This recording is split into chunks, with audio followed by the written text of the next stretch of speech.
So you might have heard the term credit score, but you might not know exactly what it is or how it impacts your borrowing capacity or loan application process. Well, stick around today. I'm going to unpack all about credit scores and how they are so important to help you to get to your purchase. So firstly, what is a credit score? Now, credit score is a number that's given to you from an independent party after working with all of your bills providers. So this company, Equifax, get a report each month from your lenders and it tells them whether or not you've paid your bill on time, or if not, how late you were. And with all of that data, they then compile it and provide you with a score, and that becomes your credit score. Now, why is a credit score important?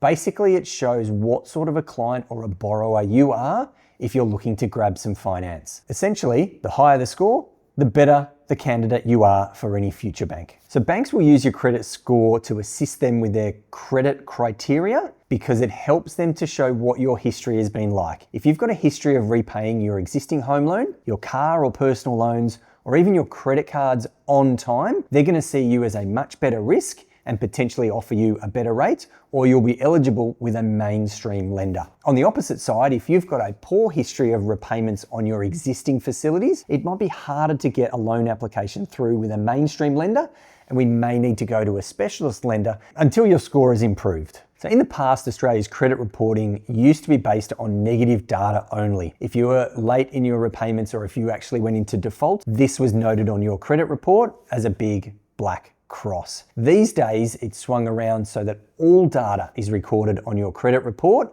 Every time you make your monthly repayment on your home loan, every time you pay off your credit card, you are given a score. Now, a 0 represents that you are 0 months late. A 1 would be that you are 1 month late, and so on. So your aim is to build up your credit report with lots of scores of 0, which indicates that you've paid your facilities on time, and the combination of all of these will go out to give you a credit score. An ideal credit score is over 800. Many banks will accept scores as low as 600, and they are still mainstream lenders. Once we're getting below that, or perhaps we're going to a score that has got some imperfections on it, you might have had some missed repayments, or you might have had a default, it's at that point we start to look at specialist credit lenders. So if you've got a lower credit score, it doesn't discount you completely from getting finance. What it means is that we have to look at a specialist lender. And these lenders are available for certain circumstances to get you through life phases.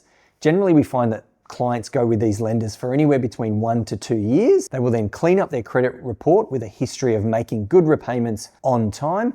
And at the end of that 2-year period, when your credit report is a lot higher, we can refinance you over to a mainstream lender. So the specialist lenders are great. They get you through a particular phase, but they're not a long-term solution. They're a great short-term lender to get you into a property, and then we can step you into a new lender. So having said all of that, you're probably wondering, how do I maintain or at least build my credit score up to a higher number as possible? And the key is really a couple of things. Firstly, you want to make sure that you maintain regular payments on your existing facilities. So if you fall into arrears, you're going to get a little black mark or a red cross. We want to avoid those. So if you're paying your existing facilities, be it a credit card, a personal loan, your home loan, if you're paying those on time, you'll get a nice little green tick and what's called a rating 0, which will help you to boost your score. On the other side, you want to apply for credit as infrequently as possible. So again, the amount of hits that are on your credit report from applications will impact your credit score. So if you don't need a credit facility, don't go out and apply for one because it's going to impact your credit score. And the other part too is the types of credit facilities. So a home loan or a personal loan won't have as big an impact as, say, someone like a payday lender or a buy now, pay later facility. So those facilities tend to indicate potentially issues with cash flow and will have a bigger impact on your credit score than just your standard personal loan or credit card. So if you can keep your applications to a minimal, your credit score will continue to build along the way. So if you wanted to do a little bit of research and find out your own credit score, there's a group called mycreditfile.com.au. If you look those up, you should be able to follow the links to request your own credit score. Usually it takes a couple of days and the process is free. So they'll be able to email you across what your credit score is. Now there's a couple of different credit scores that come up in terms of actual numbers, but what you're looking for is a number over 600 as a bare minimum. Ideally, banks would like to see it over 800, which would indicate a fantastic creditworthy applicant. So that's it, everything about credit scores and all you should need to know. If you've got any other questions or if you need a hand with your finance, reach out to us at The Loan Room.